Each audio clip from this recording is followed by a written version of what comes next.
Christophe Madrol, bonjour. Bonjour Elsa. Je suis ravie de vous retrouver au micro de Radio JM. Vous êtes conseiller régional, président de l'Union des centristes et des écologistes. Et c'est quand même en votre qualité d'élu régional, sans cesse sur la brèche, j'allais dire, que je vous reçois parce que j'ai beaucoup de questions à vous poser. On vous voit partout.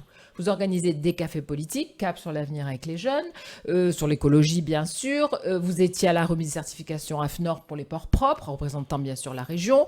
Vous étiez également, vous avez à Nice pour les journées de l'océan, vous avez inauguré le village de la mer. Mais qu'est-ce qui fait courir Christophe Madrol ? Vous savez, je pars d'un principe que j'ai appris en politique et qui est cher à Renaud Muselier. Tant qu'on est sur le terrain, on joue le ballon. Et je suis sur le terrain, j'ai la chance, grâce à Renaud Muselier, grâce à cette majorité, d'être sur le terrain, de ce que j'aime faire et ce que je sais faire, construire des projets autour de la biodiversité, autour de l'écologie. Ça fait 30 ans que j'œuvre dans l'écologie politique et depuis 1 an et demi, enfin, je suis aux manettes d'une délégation merveilleuse, extraordinaire, grâce au président Muselier, de m'occuper de la biodiversité, de la mer, du littoral. Donc voilà, tant que je suis sur le terrain, je joue le ballon et je suis sollicité par des partenaires, par des amis, par des associations et j'essaye de répondre le plus positivement possible aux demandes qui me sont faites. Et pardon à ceux auxquels je ne peux pas répondre. Vous n'avez pas le temps de répondre. C'est surtout un combat écologique, j'allais dire presque à la limite...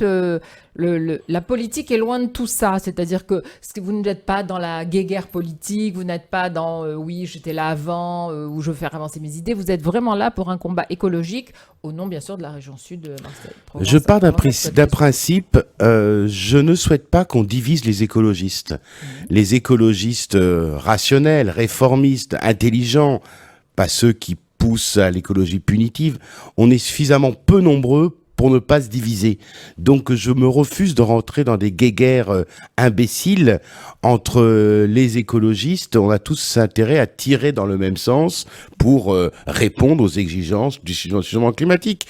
Vous savez, quand Renaud Muselier fait ce budget 100% vert de la région, j'ai reçu des dizaines de SMS pour nous féliciter et des SMS de gens pas forcément du camp de Renaud Muselier, et souvent qui m'avaient critiqué quand j'avais franchi le Rubicon de venir construire cette majorité avec notre région d'abord et le président Muselier. En fait, c'est bien au-delà de de tout mouvement politique. L'idée, c'est vraiment de défendre une idée importante. Mais l'urgence est là, Elsa. De façon horizontale, quoi, que tout le monde puisse. Vous savez, le président Muselier est allé en Israël il y a 10 jours. Il a vu, bien sûr, il a vu qu'est-ce que c'était que la mise en place de politiques liées à la transition écologique, avec la question de l'eau. On va revenir. Aujourd'hui, on a tout intérêt. L'urgence est là. L'urgence du réchauffement climatique, l'urgence des polluants. Agissons. Donc il faut agir. Donc ça ne sert à rien de rentrer dans des bastons. Je suis d'accord avec vous sur le principe, Christophe Madrol. Mais est-ce que vous avez vraiment l'impression que les choses avancent ? Je ne parle pas de l'action de la région. On a bien compris que la région met tout en œuvre pour avancer en écologie. Mais quand on voit l'avenir de la planète en général, il y a tant à faire dans certains pays. Nous, on a l'impression d'être une goutte d'eau dans cet océan. Passez-moi l'expression. Vous savez, René Dumont, qui a été mon père fondateur de ma pensée politique, disait avec un père spirituel au rabbi de dire à un moment donné l'histoire du petit colibri qui va éteindre l'incendie et un éléphant derrière qui dit mais qu'est-ce que tu fais là, et le colibri lui dit eh ben je fais la part du boulot. J'essaie de faire la part de mon boulot avec Renaud Muselier pour sauver ce que nous pouvons sauver et faire avancer. Quand on lance la stratégie port propre ou l'électrification des quais, ou quand on lance la stratégie pour l'eau, ou la stratégie pour la Posidonie pour protéger nos côtes, ou avec Christian Estrosi vendredi, on est en train de réfléchir à créer une aire marine protégée à l'intérieur du périmètre de la ville de Nice. Toutes ces actions concrètes permettent de pouvoir agir concrètement contre le réchauffement climatique et contre le risque que nous avons demain que notre Méditerranée devienne une mer morte. Alors justement, tout à l'heure, vous avez évoqué l'eau. Il y a eu ces états régionaux de l'eau qui ont été organisés par la région. Qu'est-ce qu'on doit en retenir? Qu'est-ce qui a été dit? Des principes ont été posés, une mise en marche, une mise en action aussi a été posée? Oui, bien sûr, parce que vous savez, on n'est pas des dogmatiques, on est des pragmatiques en la matière. Donc, qu'est-ce qu'on peut vraiment faire? Concrètement, ce que nous allons faire, nous allons d'abord mettre un plan de coordination globale de l'eau, puisque nous avons différents acteurs sur notre territoire, et avec le canal de Provence, avec le canal de Craponne, etc., à Saint-Provence. D'abord, il y a la question de l'économie de l'eau, puisque nous savons aujourd'hui qu'une grande partie de l'eau qui passe dans nos canaux sont perdues parce que nos canaux sont usés, vieux, donc il faut pouvoir repérer et réparer. C'est un chiffre assez impressionnant. L'une des découvertes qu'a fait Renaud Muselier, mais qui veut mettre en place, c'est la récupération et la réutilisation des eaux usées, puisque vous savez que nous, en France, on réutilise à peine 1% de l'eau. On appelle les eaux grises. Les eaux grises. En Espagne, ils en sont à 10-12%. On va pas donner et en Israël alors. Si, je vais le dire. En Israël, c'est plus de 75% des eaux usées qui sont recyclées. On a un problème avec l'économie d'eau. On risque d'avoir des problèmes d'eau dans les années à venir et on le voit déjà. Donc, réutilisons l'eau. Donc, il y aura un plan qui est déposé aujourd'hui et on a demandé, et le président Muselier a demandé aux différentes agences qui travaillent sur les questions de l'eau de pouvoir réutiliser ces fameuses eaux grises. Ensuite, il y a toute la question du travail qu'on fait avec nos agriculteurs. La question de la sobriété vis-à-vis de l'eau. Le goutte à goutte, qui est fortement utilisé en Israël. Absolument. Effectivement. Et Renaud Muselier et toute la délégation s'est inspiré de ce qui se passe aujourd'hui en Israël, qui est quand même en avance, je vais pas dire de 50 ans, mais presque, sur beaucoup de pays, pour pouvoir arriver à pouvoir économiser notre eau et valoriser notre eau. Et nous avons rencontré aussi avec Renaud Muselier des start-up qui récupèrent l'eau, par exemple, dans l'atmosphère, ou qui travaillent sur les questions de désalinisation, même si ça coûte cher. Et nous allons travailler sur la question de l'innovation. Vous voyez, c'est comme d'habitude. Avec la région, on sort du dogmatisme, on fait du pragmatisme avec les acteurs qui existent, qui vivent sur le terrain. Et qui ont fait leurs preuves et on peut avancer avec eux, évidemment. Vous avez évoqué tout à l'heure ce fameux budget 100% vert. Moi, j'aimerais que très rapidement, vous puissiez nous dire où on en est. Où on en est, par exemple, pour le photovoltaïque, parce que les trois piliers, c'est photovoltaïque, hydrogène et l'éolien. Où on en est aujourd'hui? Est-ce qu'on avance vraiment comme l'aimerait le président de la région? Est-ce que tout est mis en œuvre pour que sur ces 3 points, véritablement, il y ait un changement? Sincèrement, nous avançons bien et moi, je suis toujours agréablement surpris de voir les services de la région et Racing Sud, par exemple, qui travaillent avec mon ami Bernard Klenoff. Qu'on avait également la semaine dernière. Qui, décidément, vous avez tout le monde sur Radio JM, il y a toutes les stars de la région sont chez vous. Oui, parce que ce sont des sujets primordiaux. Et je suis toujours parce que, vous voyez, là, on va voter une délibération. Je devrais pas vous le dire, mais je vous le dis sur la question de l'installation de l'usine Carbone, l'entreprise Carbone sur Fos-sur-Mer, un accompagnement. C'est la première entreprise de dimension européenne pour créer des panneaux photovoltaïques en France. Ça sera installé chez nous, sur la zone de Fos. On va également développer autour de l'agriculture, vous savez, du photovoltaïque pour aider les agriculteurs, non pas sur du posé sur la toiture de leur grange. Dans les champs. Ce sera dans les champs, mais même des champs où il y aura de la culture en dessous ou des bêtes. On le voit déjà dans certaines régions. Et voilà, on va développer tout un plan agricole qui va nous permettre de pouvoir agir autour de ça. La question du budget 100% vert, c'est fondamental parce que pas un projet aujourd'hui ne peut ne répondre aux exigences des critères. C'est-à-dire vous n'aiderez aucun projet qui ne répond pas aux critères d'exigence aujourd'hui par rapport à l'écologie. C'est exactement ce que j'allais dire, Elsa. Vous êtes d'une rapidité extraordinaire, voilà. Mais voilà, le lundi matin, c'est pas mon jour, vous savez. Comme vous dites ça, mais moi, ce que je trouve exceptionnel, parce que je vous suis, je vois partout où vous vous rendez, c'est la mobilisation surtout des jeunes. Je trouve que les jeunes générations sont très sensibles à ces sujets, peut-être plus que notre génération ou celle entre deux. Je pense par exemple quand vous étiez à ce lycée à La Ciotat pour justement récompenser un documentaire qui a été fait par les élèves sur qui s'appelle La couleur de l'eau. C'est un programme Calypso, c'est un programme c'est un programme qui est soutenu depuis une dizaine d'années par la région Sud avec le service maire. C'est le programme Calypso qui accompagne 1500 élèves dans tous les lycées de notre région pour faire des petit court-métrage sur les questions biodiversité marine.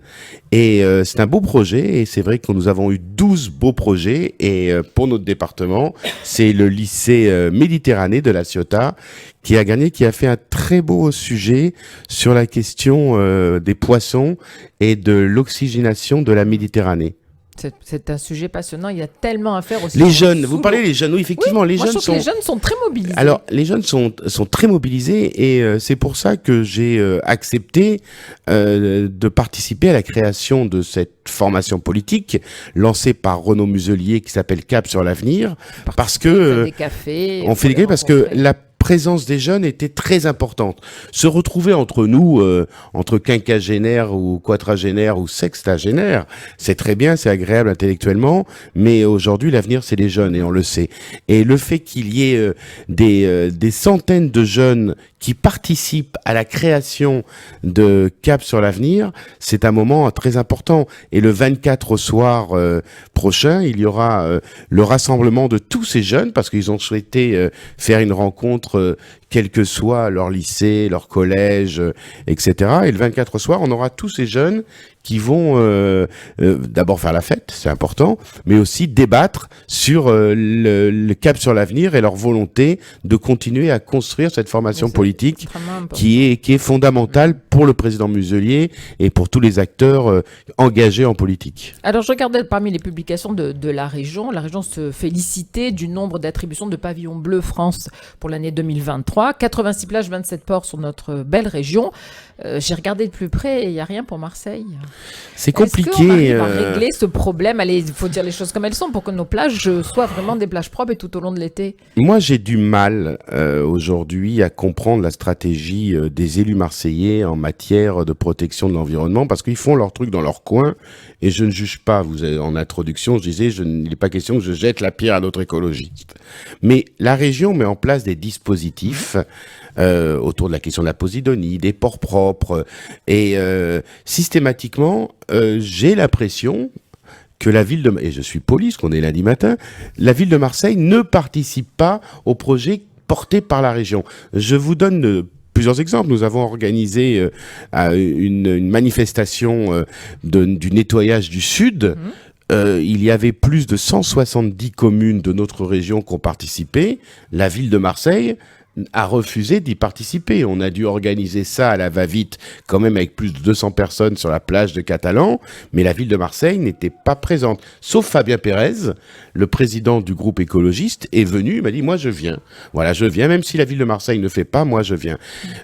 Idem par rapport aux villes décarbonées, on a proposé d'accompagner les villes décarbonées, et sincèrement, je ne sais pas où on en est.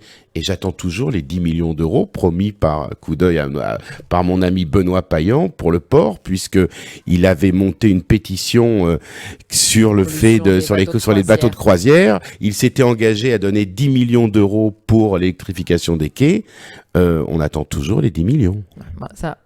Vous avez dit, c'est votre message du jour. On avait dit qu'on faisait pas de politique aujourd'hui. Non, je plaisante parce qu'en plus j'avais non, c'est pas politique, Elsa. C'est pas politique. C'est que il faut tirer tous dans le même sens en matière de réchauffement climatique. Mais je pense en plus qu'il est très sensible à ce sujet. Mais bien sûr, mais en plus, je connais depuis tellement longtemps Benoît, et on se connaît tous. Vous savez, dans ce monde politique, et on se connaît tous. C'est pas gênant, même si on a des divergences et même s'il y a des critiques. Mais là, on n'est pas en temps de campagne. C'est pas le temps de. Non, les Marseillais voudraient avoir des plages qui soient propres toute l'année. Voilà, à un moment donné, la question du traitement de l'eau de l'Uvonne avec Gemapi. C'est un vrai sujet. Moi, je suis pareil. Didier Réau fait un excellent travail en la matière. Je discute souvent avec Didier Réau sur la question du traitement non, mais aussi du Gemapi, c'est-à-dire le traitement des eaux de l'Uvonne, par exemple, qui se déversent directement dans la mer. Et quand il pleut, ça déborde. Exactement. Donc, toutes ces questions-là doivent être traitées avec l'ensemble des institutions.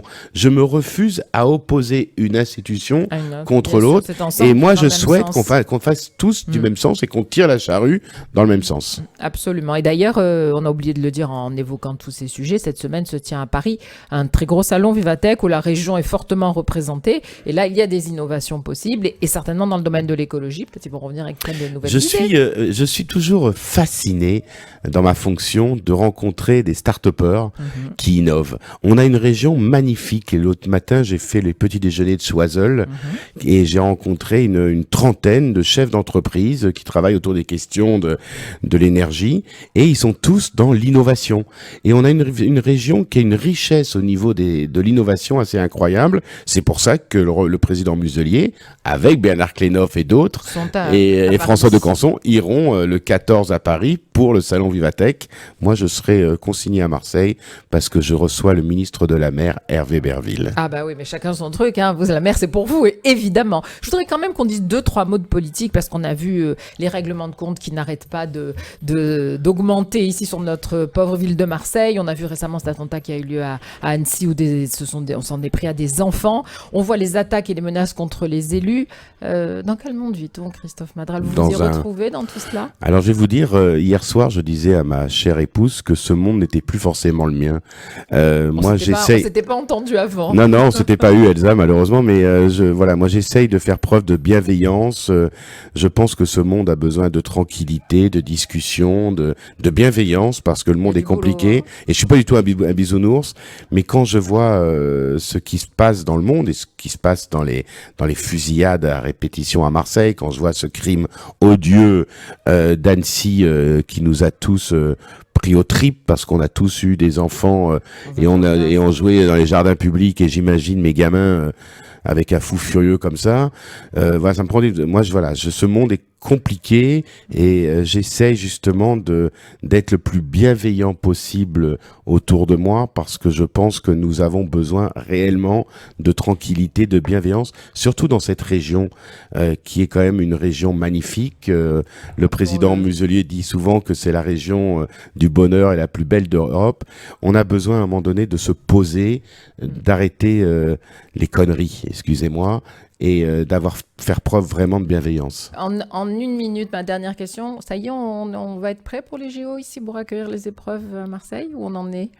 Alors, je suis allé samedi faire un run avec Christopher Pratt sur son bateau de course. Oui, j'ai vu passer ça. Et j'étais assez impressionné. Et Christopher Pratt me disait qu'il est important que Marseille devienne cette capitale du sport nautique. Bien sûr. Et comme Lorient, ou d'autres villes qui développent l'activité sportive de voile, il faudrait aussi à un moment donné penser que la voile c'est pas simplement est loin d'être un sport de riches, élitiste, mais ça peut être aussi un sport populaire et je souhaite que ces JO soient une fête populaire. Sinon on avancé les travaux ou pas? De ce que vous avez vu de la mer? Oui, on avance les travaux. Oui, on avance. Mais le problème, c'est que les travaux, c'est bien de mettre des briques sur des briques et la marina sera faite, j'espère à temps. Mais j'aimerais qu'on donne un peu plus de souffle et que la ville de Marseille donne un peu plus de souffle dans l'ensemble des quartiers avec les centres sociaux, avec les écoles. On va commencer avec le rugby déjà au mois de septembre et après on verra avec les JO comment ça se passe. Exactement. Merci beaucoup Christophe Madral. Merci Elsa.